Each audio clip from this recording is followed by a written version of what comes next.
Welcome to Inside Economics. I'm Mark Zandi, the chief economist of Moody's Analytics, and I'm joined by a few friends. I've got Chris Dorides and Marissa DiNatale, my two co-hosts. Hi, guys. Hey, Mark. Hey, Mark. You getting ready for Christmas? I see you every day. That's true. We've been doing a lot of stuff recently, haven't we? Yeah. We had an Ask Me Anything. Yeah. Ask Me Anything for the Survey of Business Confidence. Right. Yeah. You want to explain to people what that is? Sure. I think we've talked about it you can advertise. This is a good point to advertise a little bit. Oh, okay. All right.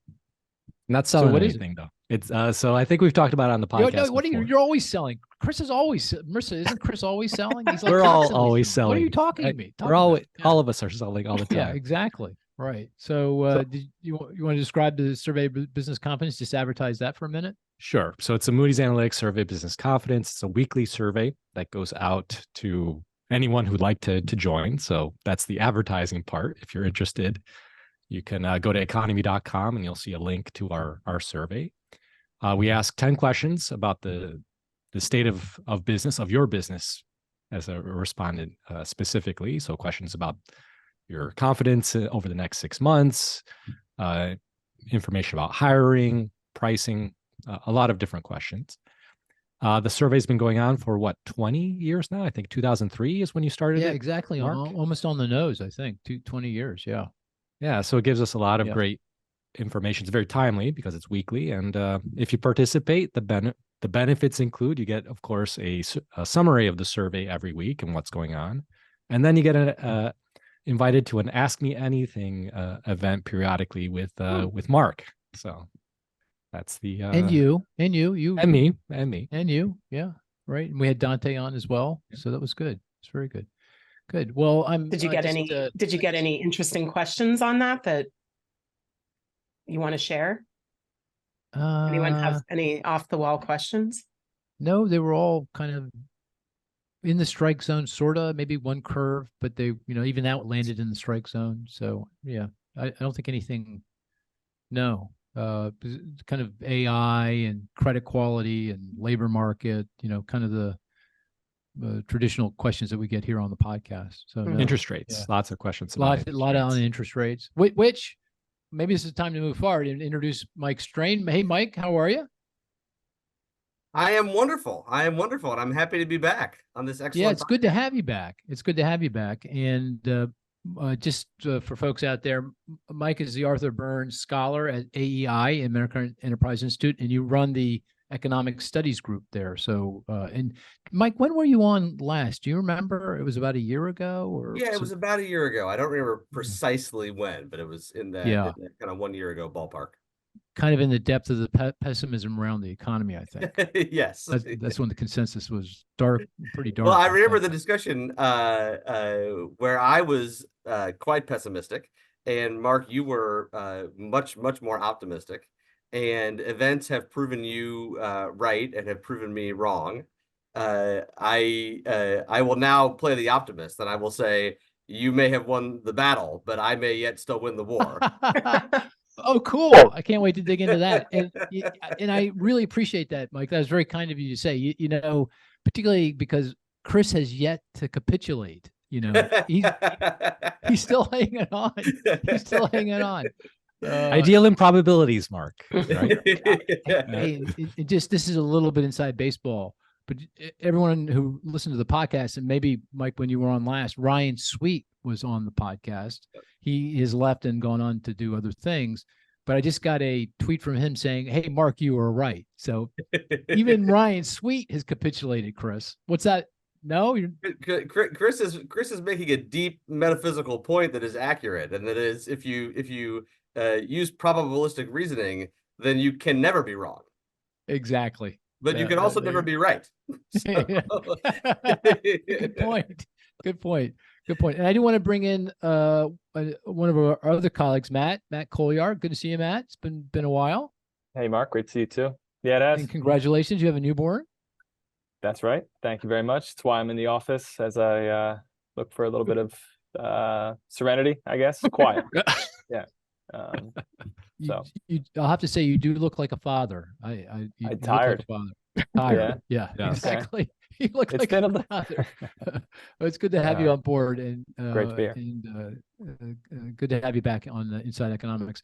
So, top of mind, here we are. This is Thursday, December 14th. We're taping a little bit earlier than we typically do, but good day to do it because yesterday the Federal Reserve met, the FOMC met, and wow, I thought that was going to be a quiet, nondescript, nothing's going to happen meeting. Mike, what happened? I mean, how do you characterize what's going on here and what the Fed's thinking? Well, let me answer in two different ways. I mean, I think the Fed is a victim of a many year push toward greater and greater transparency, and has reached a level of transparency that seems to me manifestly counterproductive. The dot plot, the press conferences, all this stuff.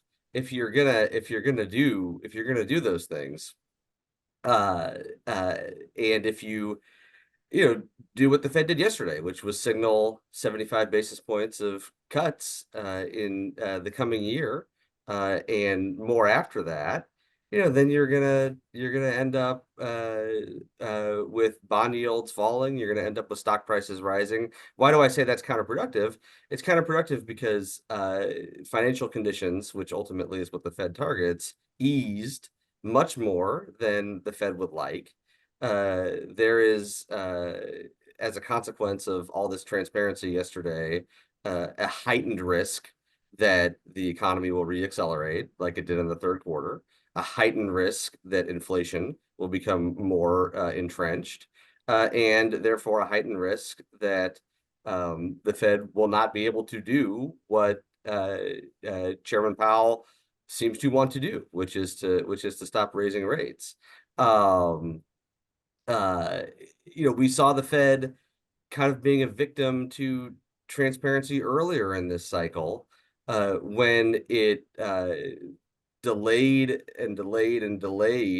tightening, when it continued to purchase mortgage-backed securities at a time when home prices were growing at 20% annual rate month after month after month, because it had pre-committed to a path and it didn't want to deviate from that path. And so the kind of simple answer is the Fed told the markets that it was done and that cuts were on the way, and markets reacted. I think the deeper answer is that the Fed is gone way too far in the direction of transparency, and that is risking its ability to manage the business cycle and really risking its credibility. So just to take a one step back, for folks that don't follow it like you and I do and everybody else on this podcast does, if you go back one meeting ago, I think in September, the chairman was in the committee was still saying high probability or reasonable probability of another rate increase. In fact, in the dot plot that you mentioned, which is where the members expressed their forecast for the funds rate, there was another rate increase in 2023. And then it was, I can't remember, maybe was there one or two rate cuts in 24, something like that. Yeah, one or two. Yeah, but at this meeting in the dot plot they released yesterday, no more rate increases this year, obviously, because the year is now over. They're not going to do that.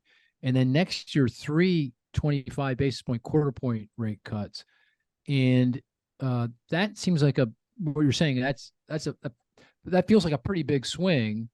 And because it's a very clear swing, the markets are off and running here. The Dow hit 37,000.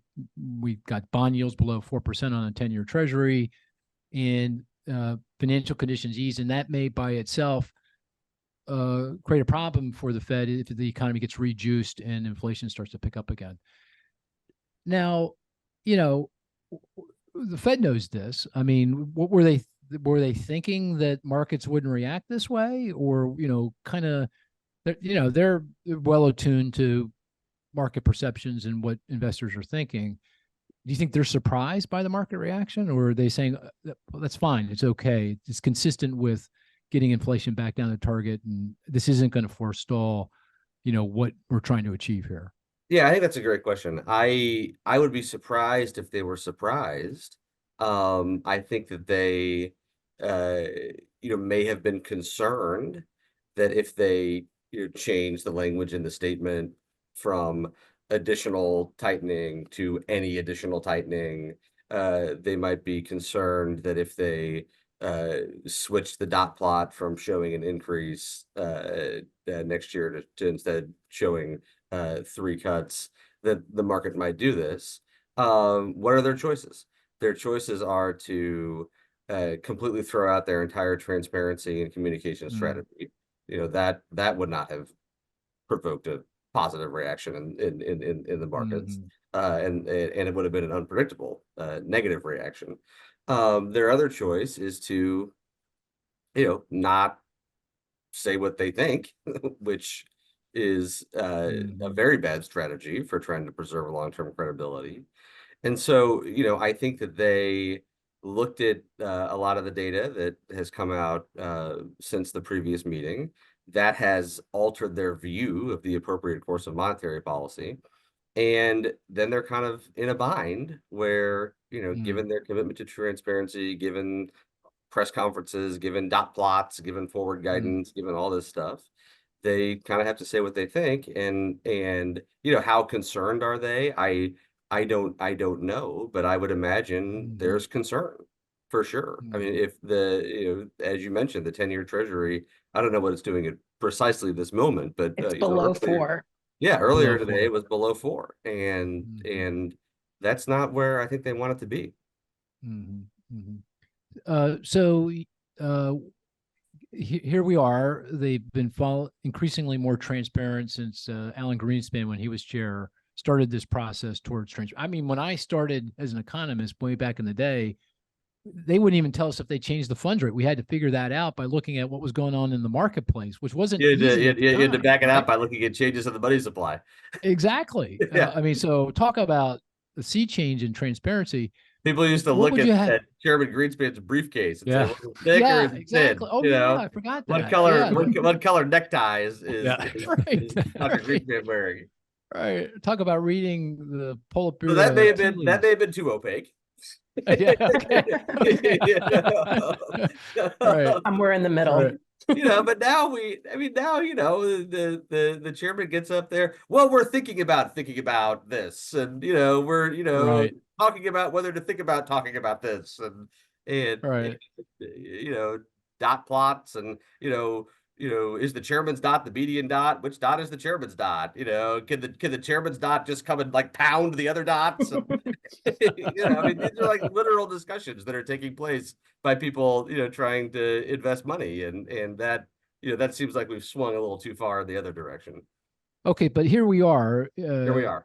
What would you do? I mean, if you were, because the Fed changes its policy framework every so often, and it can change things again.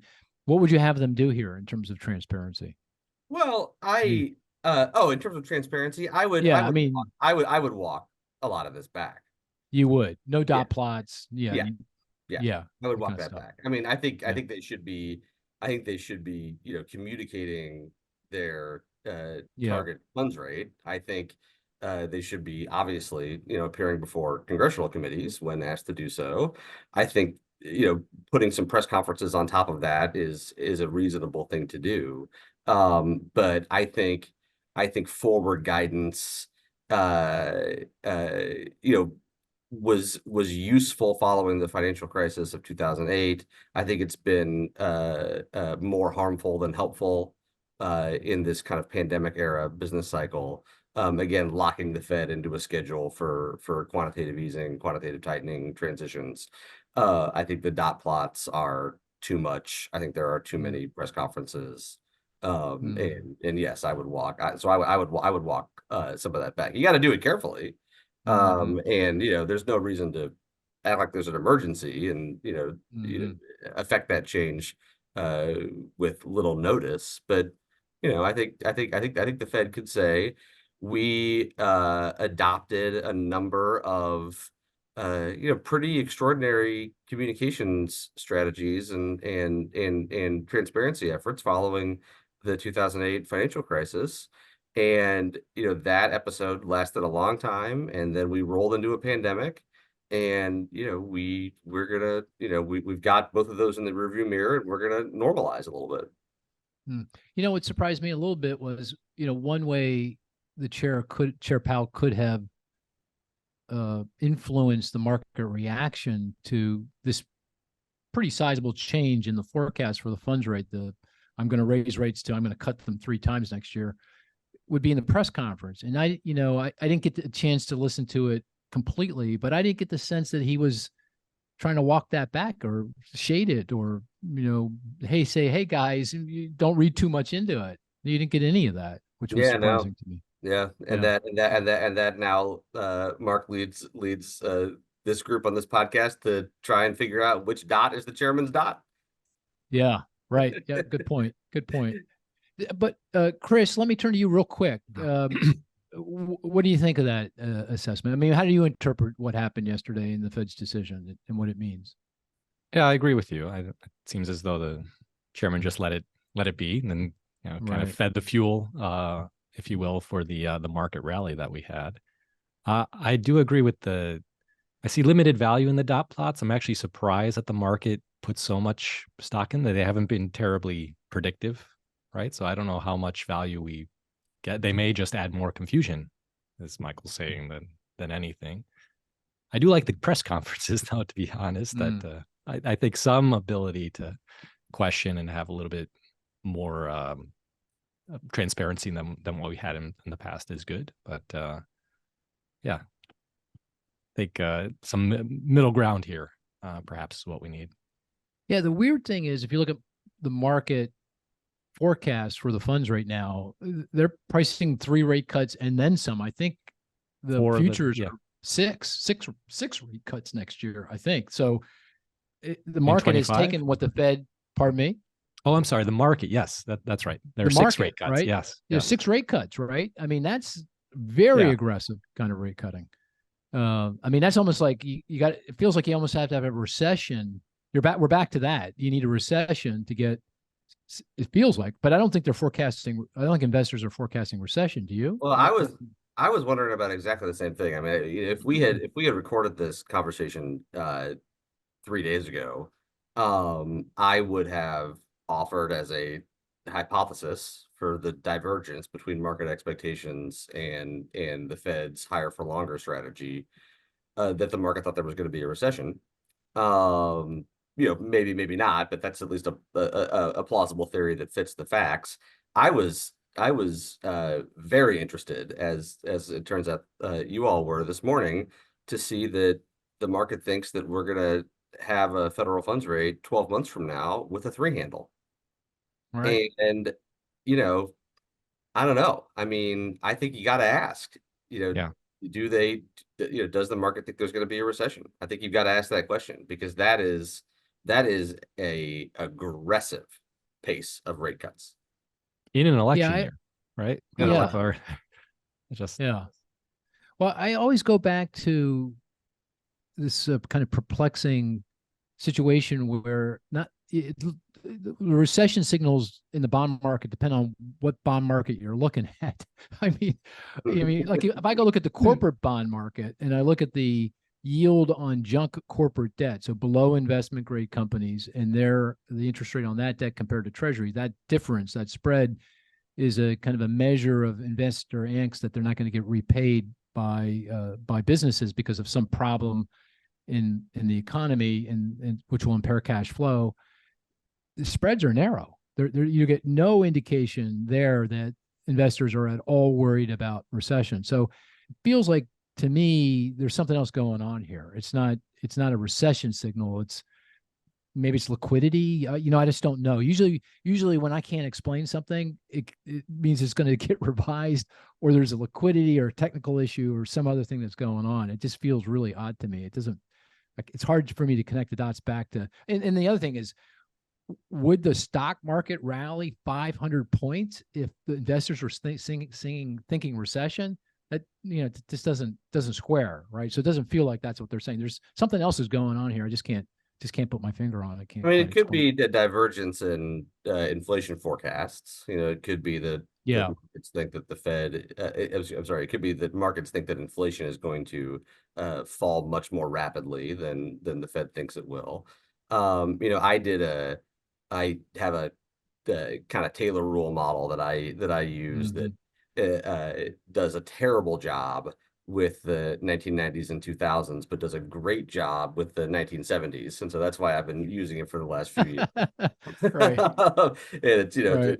it's forward looking. And that model predicted, before the meeting, I ran it last week. That model predicted a funds rate in the threes. Just kind of given, really? given SPF, Survey of Professional Forecasters forecasts of core PC inflation, CBO forecasts of core PC inflation, nothing fancy. And so that I think is one potential explanation. Another potential explanation, which I think is quite plausible, is that the market doesn't believe the Fed is committed to 2%. And the market thinks that I don't know what the magic number is. Maybe it's 2.94% because that rounds down to 2.9. Right. Maybe that's what maybe the market thinks that's what the Fed is targeting. When I tinkered with my forecasting model and changed the target. I'd been using 2.25% as the target. When I changed it to 2.75, now I'm down in the low threes. Right. And interesting. that's I think another potential explanation. I think at the end of the day, there are a number of members of the FOMC who for very good reasons, and this is not a criticism of them, but they really want the unemployment rate in the threes. And they were very excited about how that was able to happen in the years prior to the pandemic. And, I think they're less concerned about a 2.7% core PCE than previous Feds would have been. And, and so it could be that investors are kind of reading the situation that way as well. That's a great point. I hadn't thought of that. In fact, if you look at the in addition to the dot plots, the Fed releases their forecast for a number of different economic indicators, including inflation. And if you look at the core consumer expenditure inflator, which is what they target, that's the 2% inflation target. I don't think they get back to 2%. Correct me if I'm wrong, someone, but I don't think they get back to 2% until like 2027 or 26 at the end of the forecast horizon. Between now and then, it's well above 2. It's like 2.25 or something like that. Even higher than that. So it feels like even in their own forecast, they're kind of relaxed about getting inflation back down to that target. Which is, I completely get it. I mean, at the end of the day, I think if you asked any of them if they could pick the target de novo right now, what would it be? It definitely wouldn't be 2. It'd be something closer to 3. That'd be my guess. Yeah, or at least closer to 2.5, I think. Yeah, right. Yeah. So I mean, another possibility. I think there's a lot of. It's good to debate whether there's going to be a recession. That's a helpful debate. But I think if the kind of couch this in terms of the labor market, if the range of kind of plausible monthly payroll numbers is negative 100,000 to positive 100,000, that seems plausible. So 40,000 net new jobs a month is a soft landing. Negative 40,000 net new jobs a month is a mild recession, right? This is kind of what we're debating. And if you think that the neutral federal funds rate is 2.5%, which the Fed I think still thinks, then if you're at 3.5%, you're an entire point above the neutral rate. You're still restricting economic activity. And that I think could really be affecting investor behavior as well. Let me ask you one more question, and then we'll move on. We'll talk about the inflation, the CPI numbers, PPI numbers we got this week, and what in the context of what it means for monetary policy. But The election. So one thought thought I've had is that all else being equal, the Federal Reserve would like not to change policy if they could, the closer we get to the election. And I think most forecasts, our forecast is that they don't have enough evidence to start cutting interest rates. It can't be before March, probably more likely, by summertime. But they, now you're in the teeth of the election, in November. And I think that election is going to be hotly contested, very hard to watch, and a good chance that the Fed is moving policy. Certainly, if they're cutting interest rates, good chance they're going to get caught up in the election and get politicized. Therefore, all else being equal, and I mean, it's in the reaction function, so-called reaction function, what they look at when making policy. It may be one of the last variables they look at, but it's sitting there, in their reaction function. Does that resonate with you at all? Yeah, I think it's a something that's barely being discussed. I I read a column for Project Syndicate, and they asked me to make a 2024 prediction, and they asked me to do it in 200 words, and so this was my prediction. I emailed it a few days ago. but as far as I know, people aren't talking about it. And I think that's surprising, because I do think it's going to be a big topic in the coming year. Right. And I don't quite know, what you do if you're the Fed. I mean, on the one hand, you want to preserve your political independence. You don't want to allow the election to affect you at all. But kind of how do you best preserve your political independence? If you refrain from cutting, then you're going to be accused of refraining from cutting to appear not to be helping. If you do cut, you're going to be accused of cutting in order to help President Biden. If this were a kind of more politically normal contest, where the candidates were more conventional politicians, I think it would matter a lot less. But if President Trump is the Republican nominee, which is, I think, the most likely outcome at this point, then you've got this whole other dynamic, right, at play. And so I think it's very difficult. And if President Trump is hammering the Fed for, let's say markets are right and the Fed cuts in the first quarter, if President Trump is hammering the Fed for cutting, does the Fed want to show independence by doing more cuts than they otherwise would? Or does the Fed want to show independence by doing fewer cuts than they otherwise would? I mean, you could argue it in both directions, which is what makes it such a challenging situation. Well, here's a Machiavellian theory for you. You're worried about the election next year, and you really don't want to get caught up in the politics, because the Fed doesn't want to get politicized. I mean, that's the number one priority.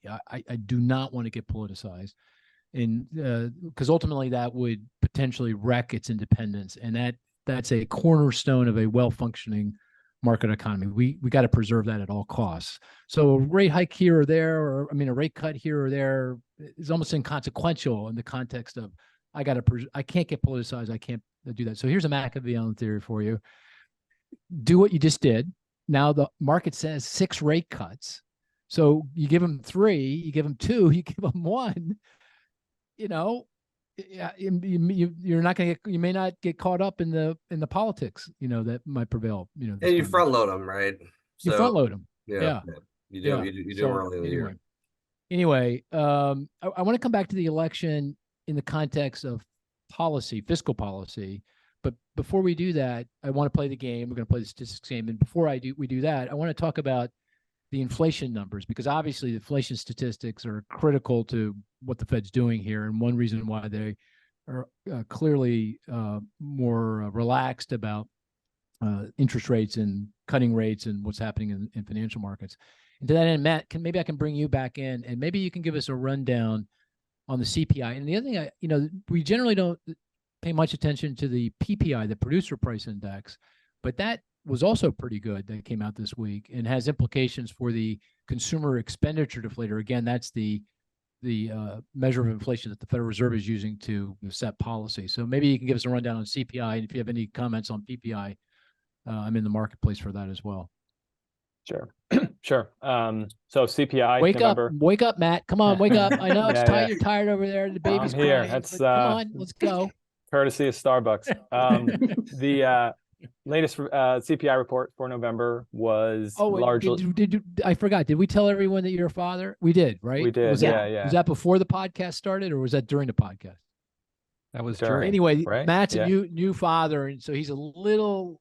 He's usually 3 steps ahead of me. Right now, he's only 1 step ahead of me. So, okay, go ahead, Matt. Yeah, thank you. The November consumer price index report came out earlier this week.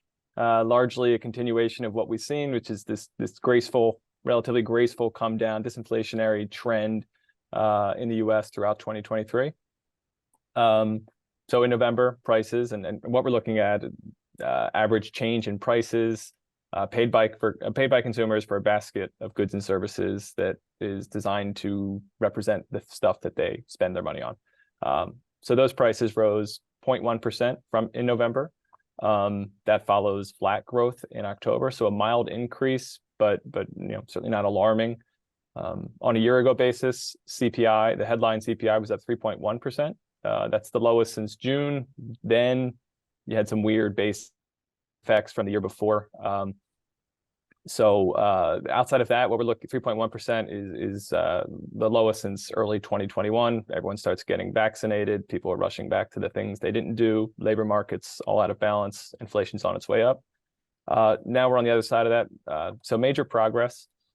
But you would notice that headline inflation in November was the same as June, but as we've discussed, Powell, Fed communication, much different. And that's because this is a much different situation than annual comparisons drifted up for a little bit, came back down.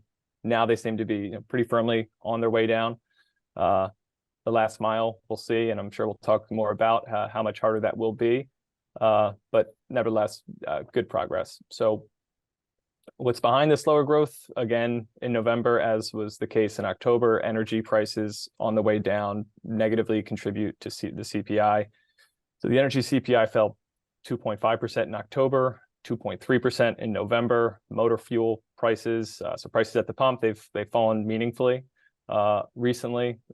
Average gallon retail gas prices about $3.25 per gallon last I checked, and that's fallen for 12 consecutive weeks. We're about halfway done December. We have information about futures contracts, so where prices are headed, and that reliably points to another negative contribution to CPI in December, probably a milder degree than what we've seen, but still subtracting from headline inflation.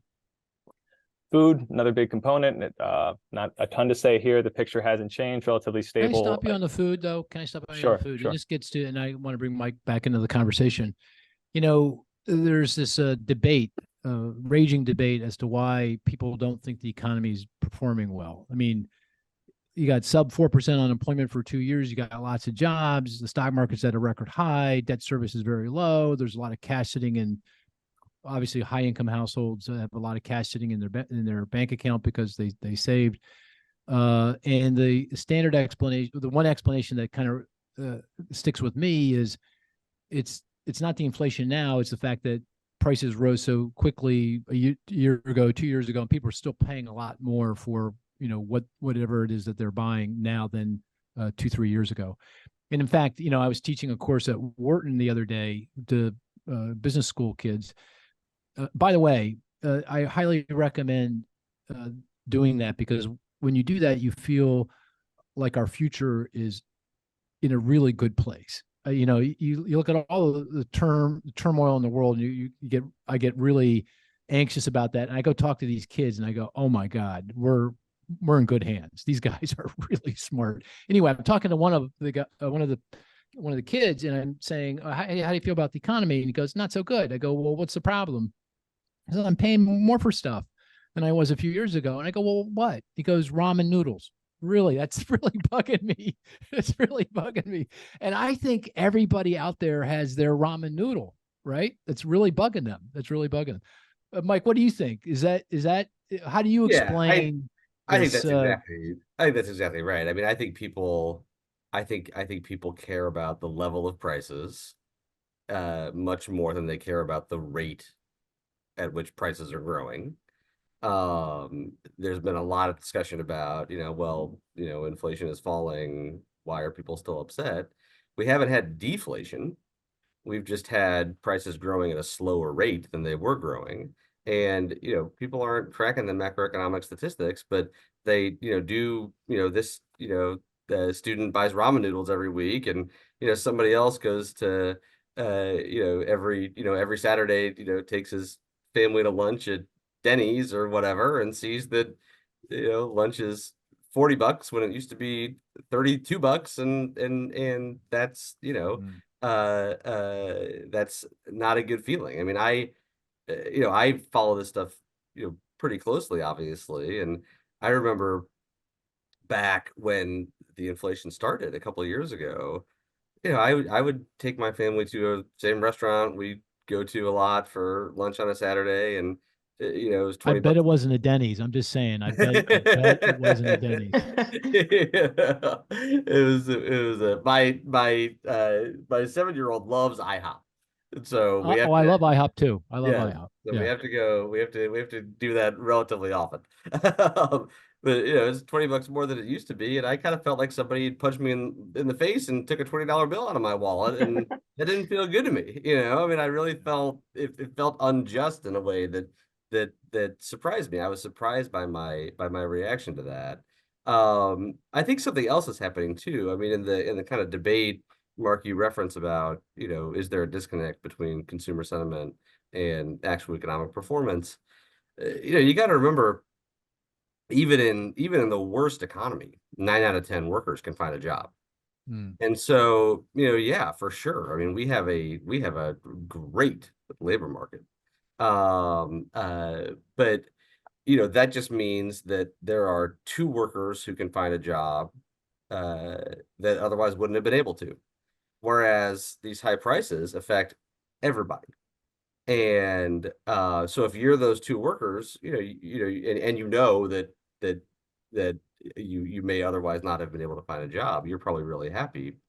But the other 98 people, the other 98% of people are unhappy about how expensive everything is. I think there are other explanations as well, but those kind of strike me as That makes total sense to me.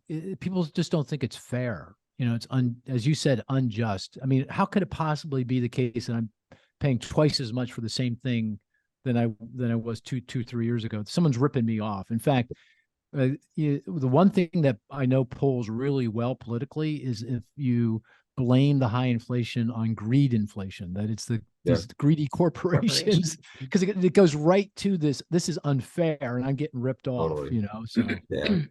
I saw a poll. I don't know how representative this is of the kind of general state of polling, but I saw a poll with something like 75 or 80% of respondents reacted, Mark, just as you say. These greedy corporations, they're not lowering their prices. And it's pretty tough to find these days, to find 3/4 or 80% of Americans agreeing on anything. Anything. Yeah. Except maybe that the Eagles should win the Super Bowl. I think sure, yes. In the Philadelphia metropolitan area, I'm sure you can find exactly. But Matt, let's go back and finish off the CPI. The one thing I want you to focus on, though, is if I'm going to ask, this is a question because I'm not sure, I didn't look at this month's data, but up until now, it's been the difference between the actual inflation rate and inflation at the Fed's target was the growth in the cost of housing services, shelter costs. And that remains stubbornly persistently high. And that's the gap. If that comes back into something that's more consistent with historical norm, then inflation is going to get back to target. Is that factually still correct based on the data we got for November? And what's going on there? Do you have a view on that? And I know Chris might have a view, Marissa might have a view, and Mike might have a view as well, but I'm just curious. Yeah, if you take shelter all the way out, you're at about Yeah. 1.5%. Oh, okay. But including shelter, I mean, shelter at its normal growth rate, kind of pre-pandemic, 2.5%, 3%, then you're in that ballpark of target range. So shelter prices did rise again, 0.4% in November, and we're up 6.5% relative to a year earlier. So this is, it's trending downward, trending in the right direction. I would say a little bit more slowly than anticipated, using kind of the oft discussed rent indices that everyone looks at and says, rent growth kind of flattened out. This will kind of, filter its way through CPI. That's happening. But 6 months ago, we thought that shelter CPI would be closer to 6% than it is now at 6.5, but it's trending in the right direction. Okay. So again, that's, you think that might be seasonal adjustment issues or just some kind of measurement issues, but you feel like it's going to catch up. It's nothing. Yeah, and I think our forecasts, this point looking forward, what are we talking about next year? Shelter prices growing at about 4%. So again, that's ever closer to that norm you expect, given the same kind of compositional effects now that leaves CPI at target in ballpark, or as we forecast it. So it is happening, but yeah, that's okay. Mostly grown. Yeah. Marissa, because I've kind of locked you out of the conversation, let me throw this question at you. I mean, have you been surprised by the persistence of the cost, the growth in the cost of housing, shelter costs, and what's do you have a sense of what's going on there? Just any theories? Yeah, because I think if we went back a year or earlier this year, we were thinking that by this time in the year, we would see a much more significant deceleration in rents, right? We thought it would take maybe 9 months, 12 months again to see that, and it's much more persistent. And I would say, back to your question to Michael about, why do people feel so bad about the economy when the economy is good? I think food is one thing. I think the cost of housing is the other big thing. I mean, certainly not everyone's out there trying to buy a home, but if you're not, then you're renting. You've seen, you saw rents shoot up quite a lot during the pandemic. Maybe now they're stabilizing, but again, I think people are more focused on the level of price that they're paying than the change in that price. And the home buying market, I mean, forget it, right? We've talked about this many times on the podcast. Particularly for a first-time buyer, it's almost impossible in parts of the country. So I think that's this other sense of it's unfair, right? It's unfair. This is a basic sort of good, sort of the cornerstone of the American dream, and you're making it financially as your ability to purchase a home. So I think this goes to how people are feeling, and I think it's discouraging that it's not coming down faster too. Yeah, you make a great point. In fact, I saw a Morning Consult, and I should thank them for sending me the survey results a little bit early. But if you look at what's bugging people when it comes to prices across age group, if you're in your late 30s and early 40s, this is the number one thing. That makes sense. Yeah. Yeah. I mean, as you look at older age groups, housing falls to the bottom. The one thing that's constant is food. Food is kind of number one or two all the way across the board.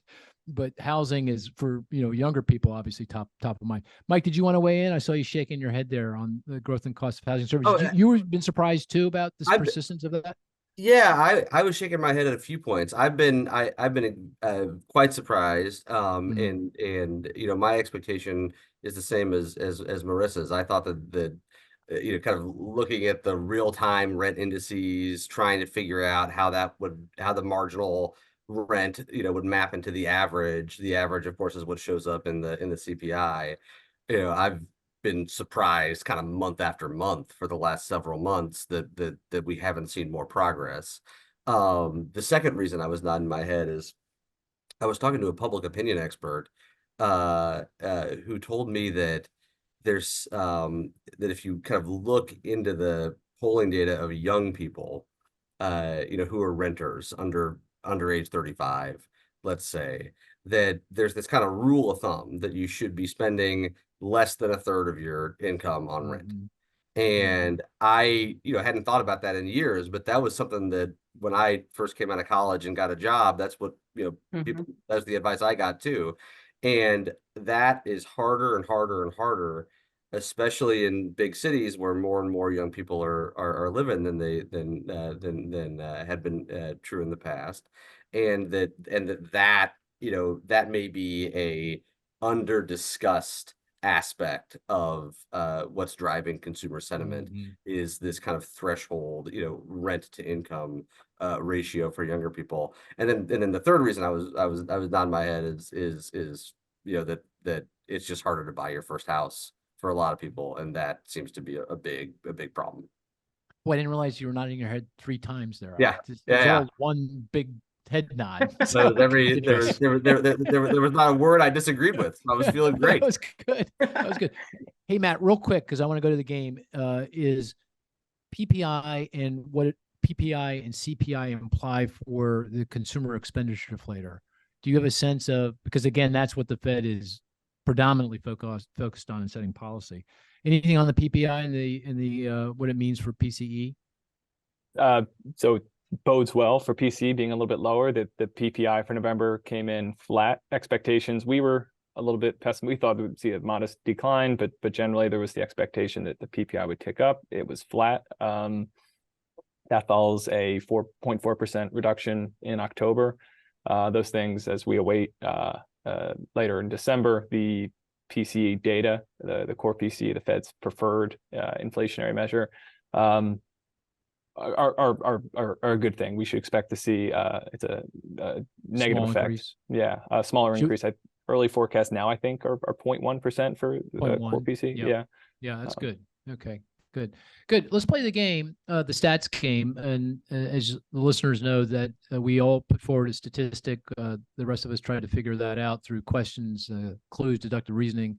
The best stat is one that is not so easy. We get it quickly, and one that's not so hard. We never get it. And if it's apropos to the topic at hand, all the better. Marissa, you want to go first, as tradition has it? Sure. Okay, my statistic is 19.4%. Okay. It came out this week. Government statistic, and the Fed is part of the government, just saying.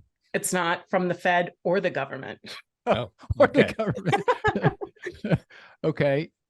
Oh, it's. I didn't even listen to the answer. It is or it isn't part of the government. It is not. It is not a government statistic. No. Okay. Okay. So it's from a trade group. Yeah. Okay.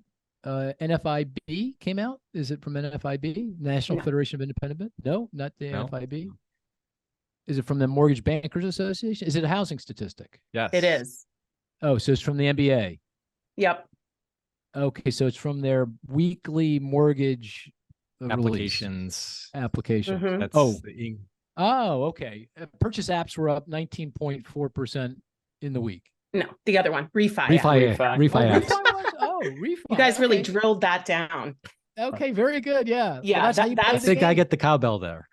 Just saying. Hold it. Wait. You get the cowbell? You said purchase. I said refi. Oh, jeez. I led you down the golden path. All right. Go ahead. All right. Okay. So, interesting. Interesting you picked that. Why? Well, I mean, so my original statistic was going to be about the PPI, but we blew that because that would have been too easy. Yeah. But this kind of goes to like the Fed maybe not helping the situation here, right? Like, so now mortgage rates are down to 6.8. That feels good. That's 6.8. Yeah. Yeah. They've been coming in. We obviously saw a huge rally in the bond market yesterday, so they're falling even further. So this is still low, right? I mean, if you look at the whole history of mortgage activity, we're still very, very low in the grand scheme of things, given the level of rates. But people are reacting already to lower mortgage rates. I mean, even the purchase applications index was up. I mean, this is a volatile series. It's weekly. It had fallen in the previous week, but people are refinancing with rates at 6.8%, probably just because they have so much equity to withdraw, right? To work with. just given house prices over the past couple of years. I mean, I don't know that the Fed wants to be necessarily juicing housing market activity right now. So I'm just trying to tie this back to our original conversation about the Fed potentially loosening financial conditions at a time where it probably doesn't want to do that as much as it's doing it. Chris, what do you think of what Marissa just said? Housing's always this tough one, right? The problem is not the demand side, it's the supply side, right? So the Fed actions, yeah, you're right. Like they might be contributing to even more demand, if you will, but the demand is already there. I don't know that should be their guiding post here, right? I think there's going to be consequences on the housing market, but I don't know that they should be adjusting their policy just to keep the housing market tighter or to. I agree. I agree that shouldn't be their primary objective for sure, but it has big there's fallout. Yeah, it has big implications. And given the discussion we just had about housing, how important it is to the economy, to people's perception of the economy, to people's feelings about the economy, to the share of GDP that, housing makes up. I mean, I think it's one to watch. I find this conversation it's supply, fascinating. but this is also the refi index, right? I find this really fascinating. I mean, it wasn't but a few weeks ago we're so worried about recession. You get this news, you go, "This is great. We need to support." Now you're sitting here saying, "Oh, I know we might be juicing up the economy again. This is not good." That's really. I know it's bizarre. I think I agree with Michael. Like, I'm very worried about this. I'm very worried that they've boxed themselves into a corner. Yeah. And they are committing, although, they're not committed, right? But essentially by broadcasting this, they're committing to a course of action that the market is taking as gospel. And like, what happens if in a couple months we get bad data on either the labor market side or the inflation's? What if inflation reaccelerates and then they feel like, no, well, now what do we do? Because we told people we were going to cut rates 3 times, but now we really don't want to cut rates. I just think they're in a bad situation right now. Mike, you agree with all this, huh? I do. I think they're in a bad situation. I think that there is a real risk of a reacceleration. We saw a reacceleration in the third quarter. This isn't just fiction. We saw it happen a few months ago.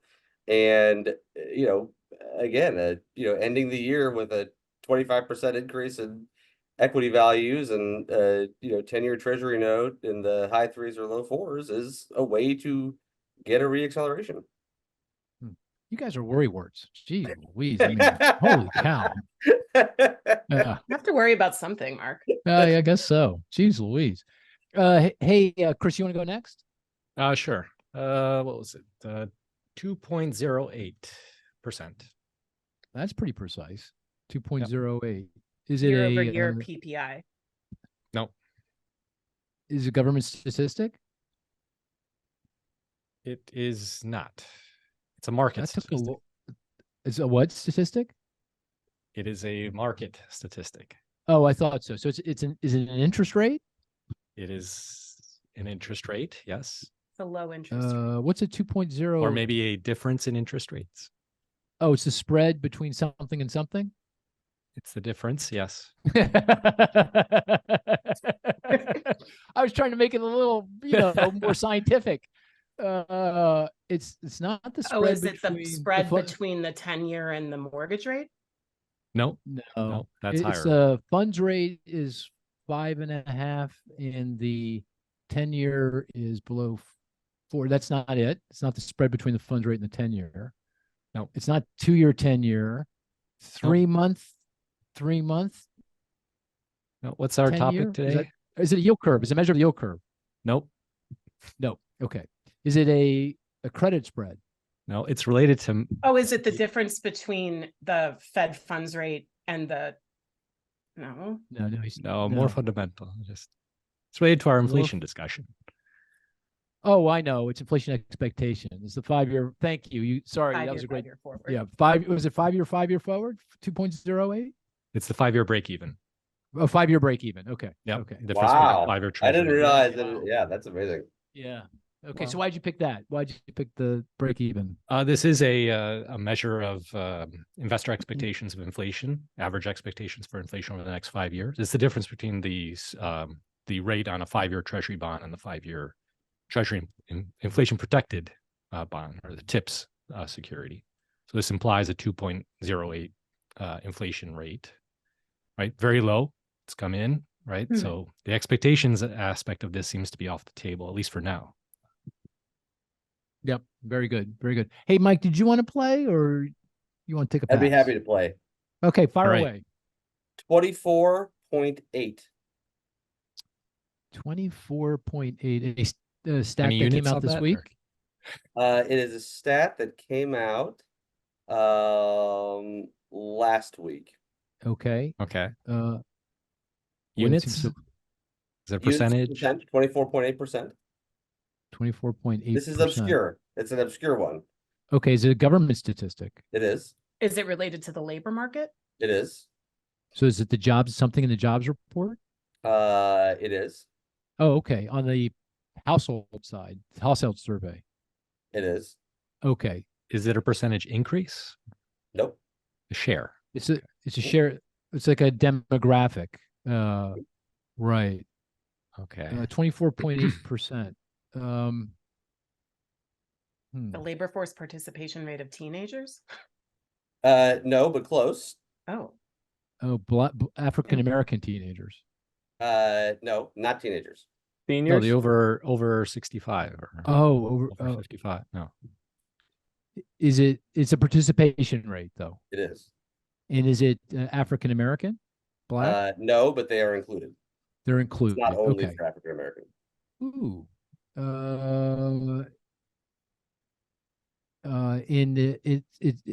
It's but by age, some age cohort. 16 plus. 16 Oh. plus. Okay. Oh, goodness gracious. What could that be? Gender, ethnicity. Are we going to kick ourselves when you tell us? Probably not. It's pretty obscure, but you Oh, might.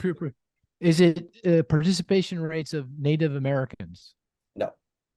No. This that's not published. Something with multiple people who live in jobs? Guam. People who live in Guam. No. No, it's the participation rate for people with a disability. Oh, And it is up by rough calculation about 20% relative to where it was before the pandemic. wow. Oh, interesting. And I think that's a really important thing for Yep. the welfare of Sure. society, for sure. Really important development. Also, maybe some interesting economic content there.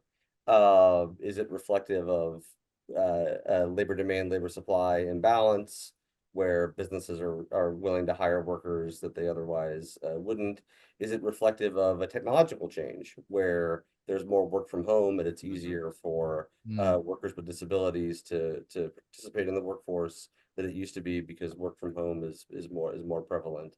And again, it speaks to I think the benefits to society of having a really tight labor market. Tight labor market. Yeah. Kind of a high intensity labor market. Yeah. Get everyone involved. Yeah. That was a great statistic. Very good.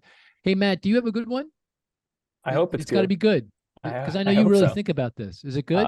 Yeah, I think it's good. Okay, and far it's- away. We'll do one more, and then because we're running out of time, but we'll do one more. Okay. Go ahead. Price of diapers. No. That's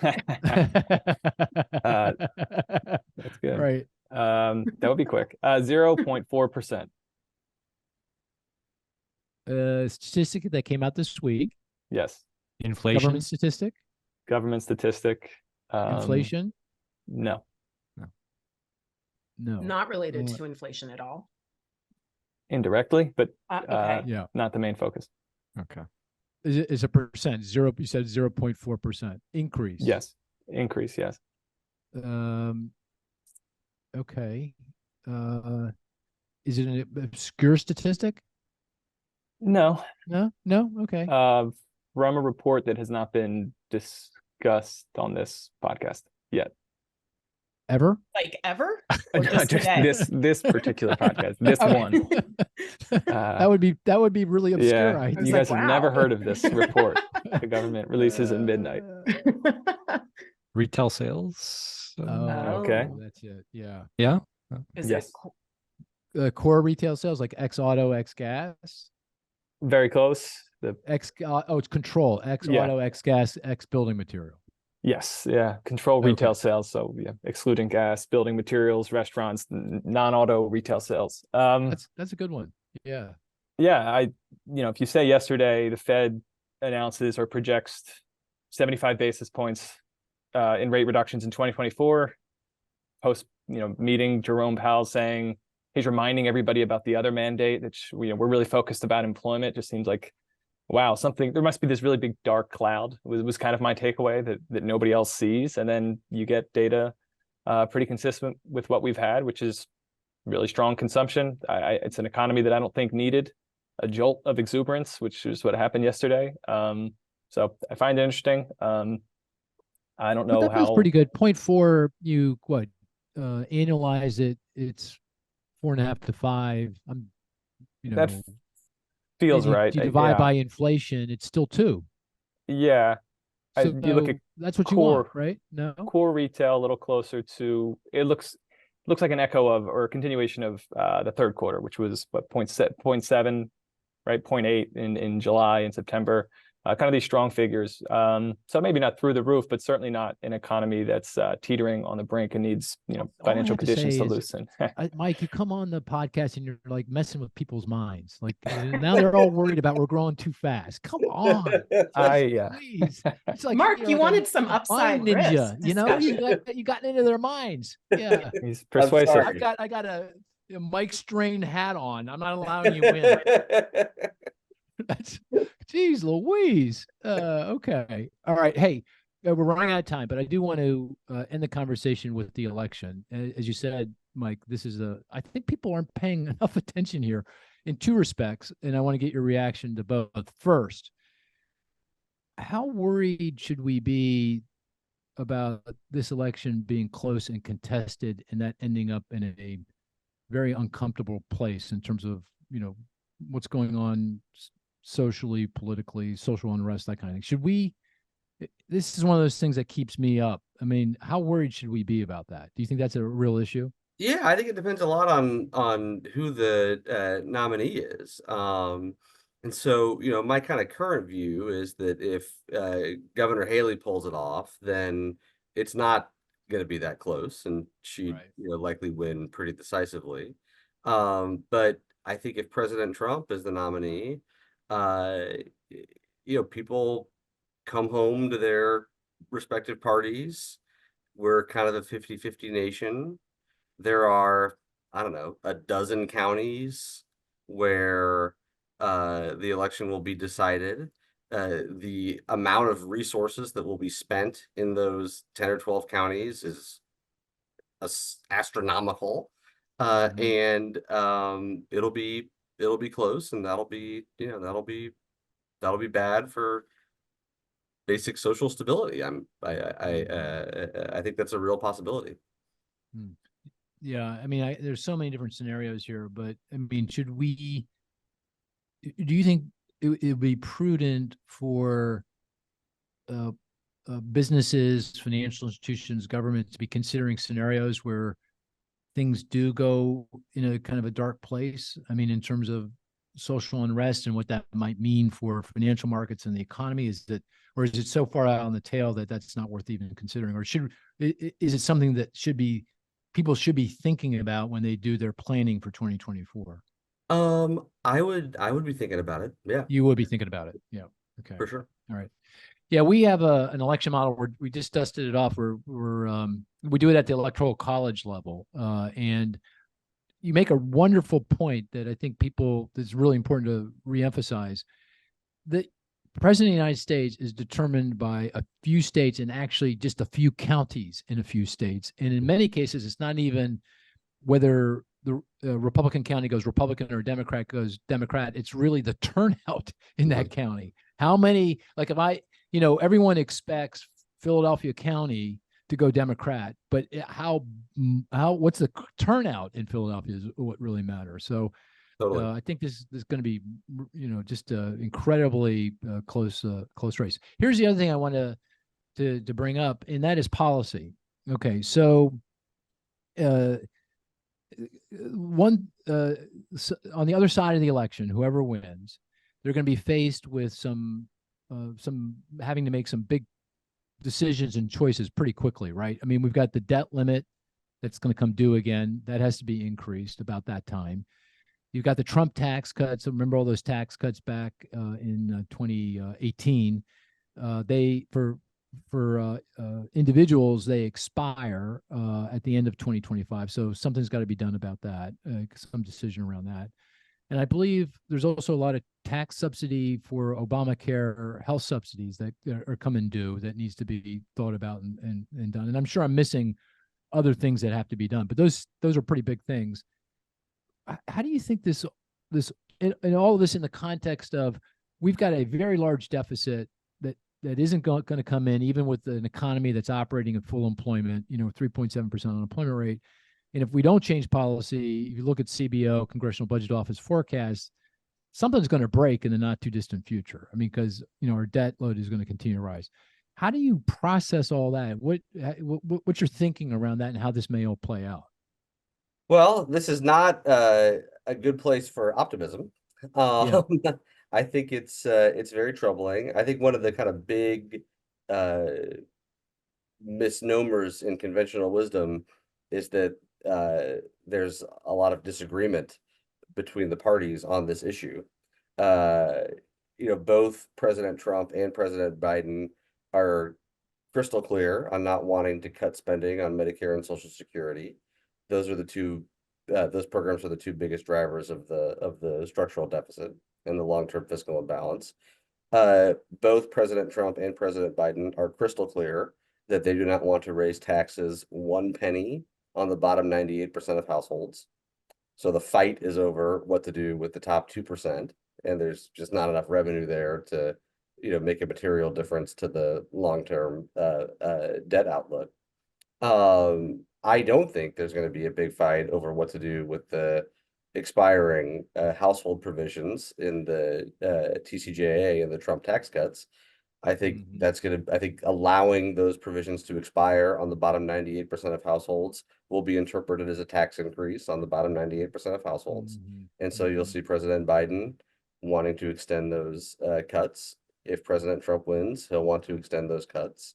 And so, I think if Governor Haley ends up getting elected president, she'll likely be serious about at least attempting to address our fiscal imbalance. But I think if we see President Trump or President Biden winning the election, then they have not left themselves much room to maneuver.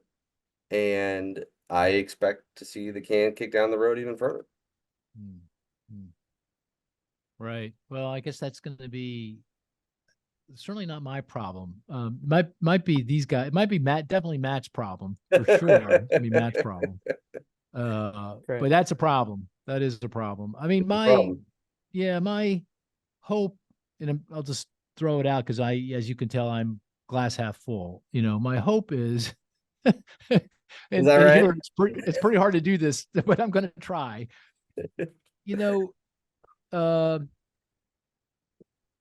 That I don't think lawmakers, whomever the lawmakers are going to be able to make the hard choices necessary to put our fiscal situation in a more sustainable place without pressure. And I do think that pressure will likely come from the bond market. And we got a whiff of that just a few months ago when long-term interest rates jumped, for lots of different reasons. But we got the 5% 10-year Treasury yield in part because I think there was a lot of bond issuance that we have a very large deficit, surprisingly large deficit this year. We had a lot of issuance because of the debt limit that stopped issuance. And then all of a sudden they turned on the spigot and there was a lot of bonds issued. And then it kind of shone a light on this long-term fiscal issue that we have. Of course, the rating agencies either downgraded or they changed their position on stable versus negative rating. And so I do think we got a whiff of this, but going forward, at some point, it feels like rates are going to rise, and that those bond market vigilantes that we used to talk about in the 90s, when the last time we had, a very serious fiscal problem, when the government's interest expense was rising to very high levels of GDP and overall revenue, that will be the catalyst. That at that point, lawmakers have no choice, and also they almost need it, because it's very hard for lawmakers to convince the electorate we got to do something. Why do we have to do something? The interest rates are low, everything's fine. The unemployment's low. Why do we have to do something here? So it will take that. But once that happens, once rates start to rise, once a lawmaker can say, look, we're spending more on interest expense than we are in the nation's defense. We're cutting a check that's greater to Chinese investors than we are on defending our country. That's when the light bulb goes on and we say, oh, okay, this makes no sense. We got to do something. And that's when we'll do something. So am I just smoking marijuana? What do you think? No, I think an unsustainable situation can't be sustained. Okay, and so I don't think the situation will be sustained indefinitely. I think it certainly could the pressure certainly could come from the bond market. Another source of pressure are the kind of statutory requirements of benefit adjustments when trust funds run out. So in the relatively near future, the Social Security trust fund will be exhausted. That will require a massive immediate cut in Social Security benefits. That will force political action. That cut likely won't happen. I mean, it certainly won't happen to the degree it is required by law. And so Congress will have to pass a law that finds a new source of revenue to fund benefits at likely a little bit lower level, but not at the level required by current law. And in the process of doing that, that will create some political space to introduce longer term reforms. So whether or not the forcing event comes from the bond market, whether or not the forcing event comes from trust fund exhaustion in Social Security or in certain parts of Medicare, I think there are forcing events that will happen and will then deal with this problem. The tragedy, of course, is that if we dealt with this problem 10 years ago, we would have found a much better solution. And if we dealt with the problem today, we would find a much better solution. So what we end up doing will be very much suboptimal, but it will be better than ruining the nation's finances and destroying the global financial system. Right. Okay, let's end this way. Very quickly. We haven't done this in a while, but I want to get you on the record. The probability of recession starting at some point in 2024. Chris, let me begin with you. What's your probability? 33%. Ooh, 33. So that's down from where you were. Down. I was at 40. Down at 40. Matt, what's your probability of recession in 2024? A little lower, say 25%. 25. Okay. Marissa? I'm still at 20. 20. Okay. Relative optimist. Mike? 60. Ooh. Wow. Really? Holy cow. So You're not we'll just see. saying that. Okay. I'm not just 60. saying it. Yeah, okay. I'm not just saying it. Okay. Is that worth what do you think? What's the catalyst for that? Do you think? Anything in particular? I see a lot of kind of weakness under the surface. The top line numbers look good. You look a little bit below that. And I see some kind of troubling signs, both in the labor market, and for consumer spending, and also for business investment, for all three. Reason number two, things are a little too quiet. There's got to be a banana peel on the sidewalk somewhere. It's been a while since we've slipped on a banana peel. reason number three, reason number three, I think that there is I know. there's a risk. I think there's a risk of energy price shock in 24. There are, I think President Putin would like for that to happen. And that's that's an additional risk. So just kind of, and then I think my fourth reason is general angst. Yeah. I mean, there's a real psychological component to this, and the kind of soft landing narratives ignore that type of recessionary psychology that I think is pretty important. Yep. Somehow we got to get the banana peel into the title of this podcast. The banana peel economy. Yeah. I like that. About you, Mark? Hey, Mike, thanks. What's that, Chris? What's your probability? Oh, that's right. I didn't tell you. Yeah, -25%. I'm at no. I'm at 25. I think the unconditional probability. I know lots of different ways of measuring. Simple measurement, 15% unconditional probability. I'd say 25%. So elevated. I'm wary of the banana peel. I think that's and sentiment is fragile. So, and at the end of the day, recession is a psychological event, and I don't think it takes much of a fall to undermine that sentiment. And so, I wouldn't dismiss it. I do think that that's a reasonable risk. So, but Mike, thanks so much for coming on. Really appreciate it. That was a wonderful thanks for having me. We covered a lot of ground. I really, really appreciate that. Always a terrific conversation. And hope to have you back. Maybe a year from now, we'll get you back. Yes, for sure. Love to come back anytime. And again, you've won the battle. We'll see who wins the war. Write this down, everybody. Write it down. Write it down. All right. I love a competition. I've lost my fair share of bets to Mike over there. So he's a damn good forecaster. So all right. With that, we're gonna, dear listener, we're gonna call this a podcast. Take care now.